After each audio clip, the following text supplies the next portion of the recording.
All right. State your name and what do you do for a living?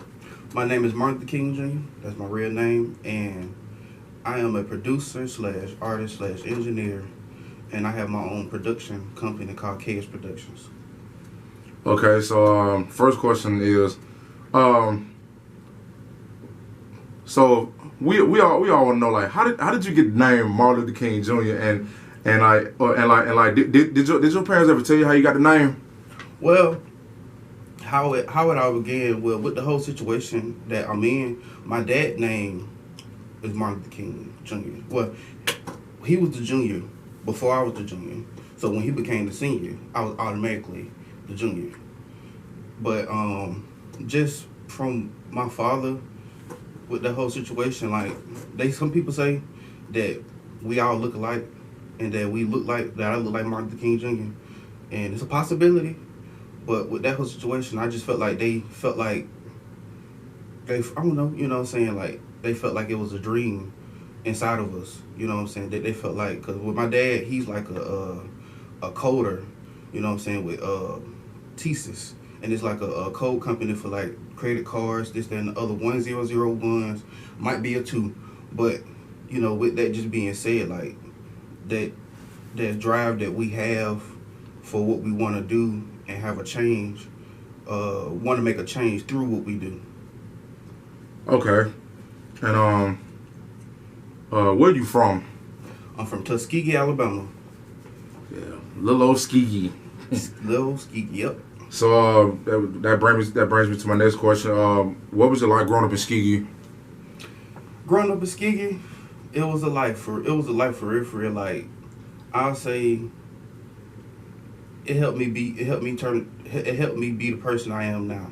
You know what I'm saying? Like, just being around that history and understanding the history of Tuskegee, even though it's so small, it had a big impact on the world, especially, you know, with the whole United States and the Army, especially like with the Red Tails. And I actually got a chance to see, then it was the last 4 of the Red Tails, and was able to take a picture with them and talk with them, and just understanding the love and the history behind Tuskegee that brought people from all around the world to even come to Tuskegee to make it what it is today. Okay. And so you say you do music, right? Mm-hmm. How long have you been doing it? Well, with different, I do different parts of the music. So when it came down to producing, I've been producing for 9 years. When it come down to engineering, I've been engineering for 7, and just being like an artist and singing. I started off in the church singing, so from there, just picking up creating beats and production and just being able to try to do everything together. It's been all together like 8 to 9 years strong. Okay, so you mentioned producing and engineering. So for the people out there who's not really knowledgeable on music as relates to doing it in the studio or whatnot, let the people know what's the difference between being a producer and being an engineer. Well, being a producer is the part of being just creating the structure of a beat and like the groundwork of building all the characteristics together and just being able to create that sound for an artist.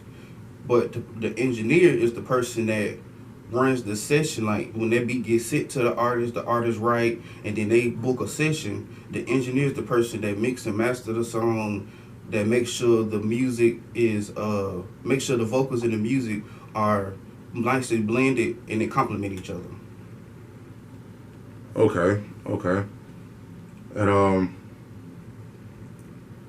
what made you want to start doing what you do now, like with the music and all that? Well, when I first started off, learning from my cousin. Shout out to Choir Beats.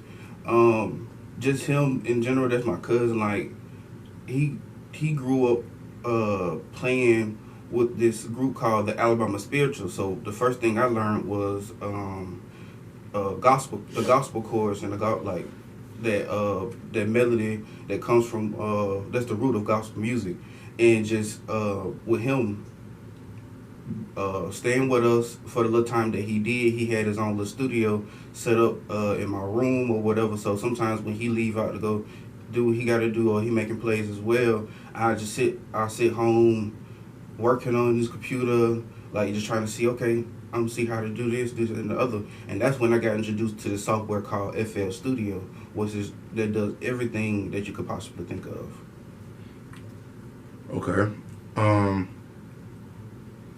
So right now you have KS Productions. When did you come up with it? I came up with KS Productions about 5 years ago.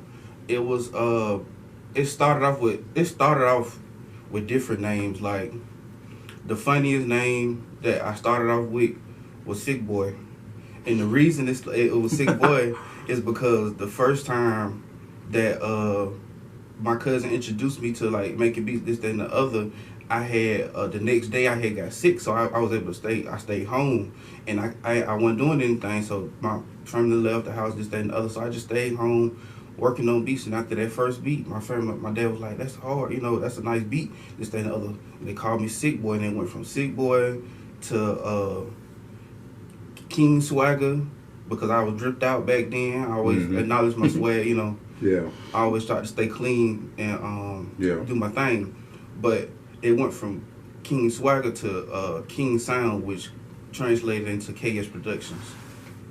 Okay. And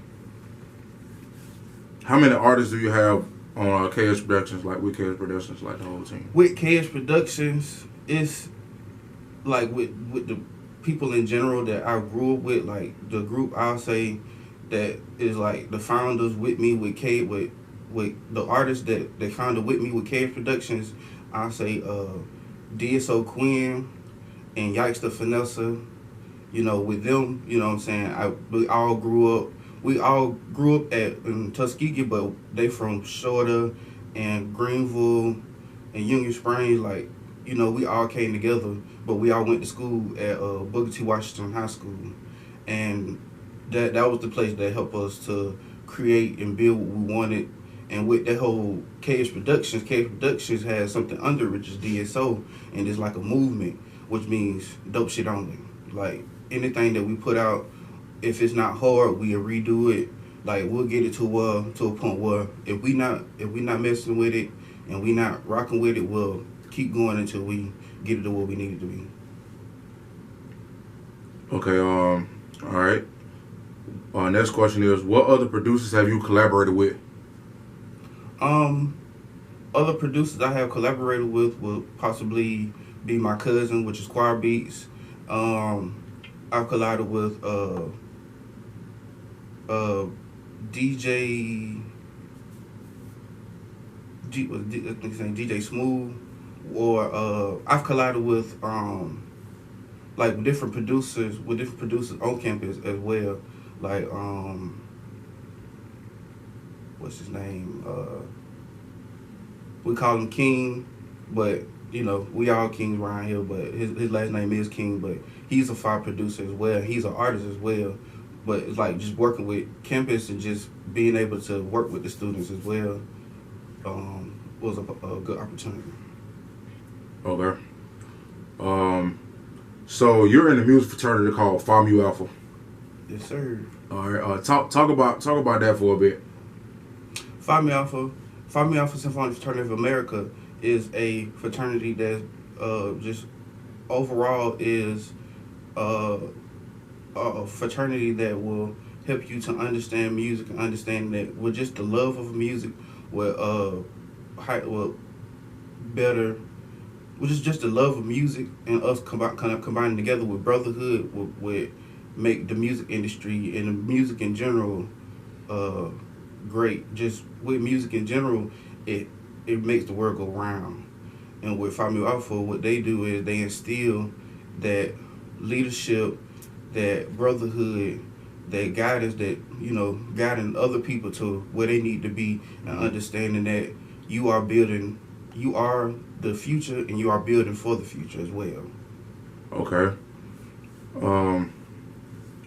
Can you tell the people about any projects that you've done so far? Well, with my brother DSO Quinn, I I produced and engineered all of his music, all of the music he have got out, as well as Yikes the Finessa. All of his music I've produced or either engineered with his music. I have a song out. My artist name is KS, but it's called a song. It's an R&B song called "Waiting on You." Okay. Oh yeah, I've heard this song before. Great song, man. Great song. Oh, wait a minute. Hold up. Stand up now. All right. Okay, so next question is gonna be kind of a touching one, but I just want to know, like, what are your thoughts on the music industry?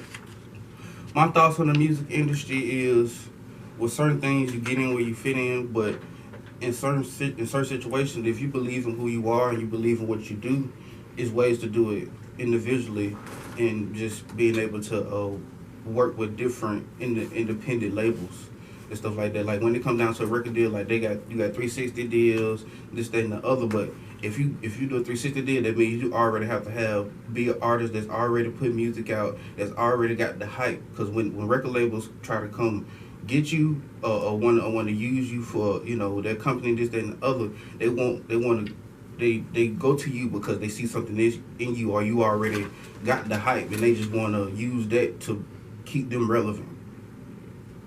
All right. And do you believe all the things that people have said about the music industry? Like do you believe that a lot of these people like be actually selling their soul and doing other stuff that you would normally see every day? I mean, you never know. With some people have, and some people have done that as well. But I would say I believe it's true. But then again, if you believe in yourself and you believe in your craft, you wouldn't have to do any of that. True. Yeah, cause a lot of people say they won't get sucked up in all the bad stuff that comes with being in the music industry, but a lot of them just end up like they end up falling for it anyhow, and that's how a lot of these artists fall off. Yeah. So yeah, you're right. And next question is, are there any other producers or artists you would like to collaborate with in the future? Well, I'll say the top artist I would like to work with is Drake, Kendrick, and I would say Kanye West. The big dogs. Big dogs of the music industry. Yeah. And production wise, like just to collab with them is Kanye West. Johnny Giuliano, like he's a producer that's real hot. You have Nick Marta, like he's hard as well. Like he's done Juice WRLD, beats as well, and just a whole lot of producers in the producing grind community as well. Okay, so as a producer and as a producer, as an engineer, and as a songwriter, and for the people watching, like which one do you think is the most difficult out of those three?